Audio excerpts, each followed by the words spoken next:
Welcome to Tamil home kitchen channel. First video பண்ண போகிறோம். அதில் வந்து ரவா கேசரி. ஸோ ஃபஸ்ட்டு நெய் போட்டு நெய்யில் முந்திரி திராட்சை போட்டு நல்லா ஃப்ரை பண்ணி தனியாக எடுத்து வச்சுக்கணும். நல்லா ப்ரௌன் கலரில் ஆனோன்னு எடுத்து வச்சுக்கணும்.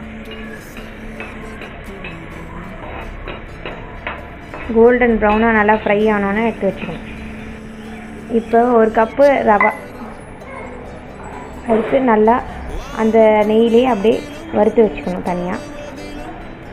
அதுவும் நல்லா கோல்டன் ப்ரௌனுக்கு ஆகிற அளவுக்கு வறுத்து வச்சுக்கணும். ஸோ அதுக்கு பதிலாக சைடில் அப்படியே ஒரு தண்ணியை வந்து ஹீட் பண்ணி வச்சுக்கணும்.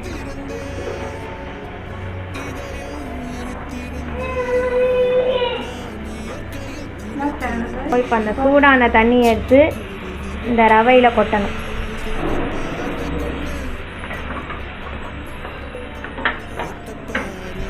அதை நல்லா மிக்ஸ் பண்ணிக்கணும். நல்லா கெட்டியாகி எருகி கெட்டியாகிற அளவுக்கு மிக்ஸ் பண்ணிக்கணும்.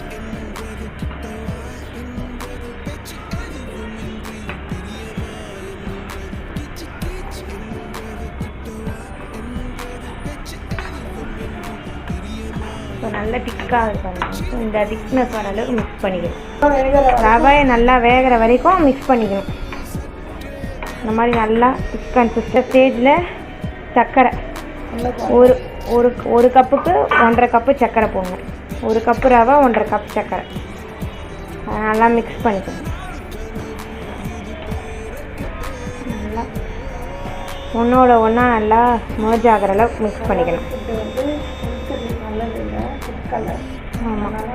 ஸோ ஃபுட் கலர் வந்து சேர்க்கலை, உங்களுக்கு வேணுன்னா சேர்த்துக்கலாம், ஆப்ஷனல்.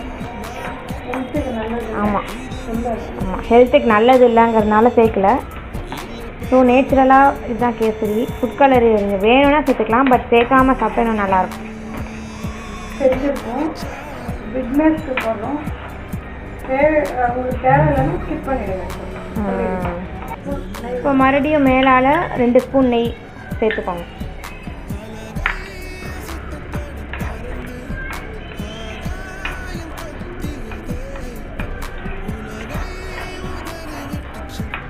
இப்போ ஏலக்காய் பொடியை சேர்த்துக்கலாம். நல்லா மிக்ஸ் பண்ணிக்கணும். அப்புறமா முந்திரி திராட்சையெல்லாம் வறுத்து வச்சதை இதில் ஆட் பண்ணி மிக்ஸ் பண்ணிக்கணும். கொஞ்ச நேரம் அடுப்பில் ஹீட்டில் வச்சு அப்படியே மிக்ஸ் பண்ணிட்டிங்கன்னா கேசரி வந்து ரெடி.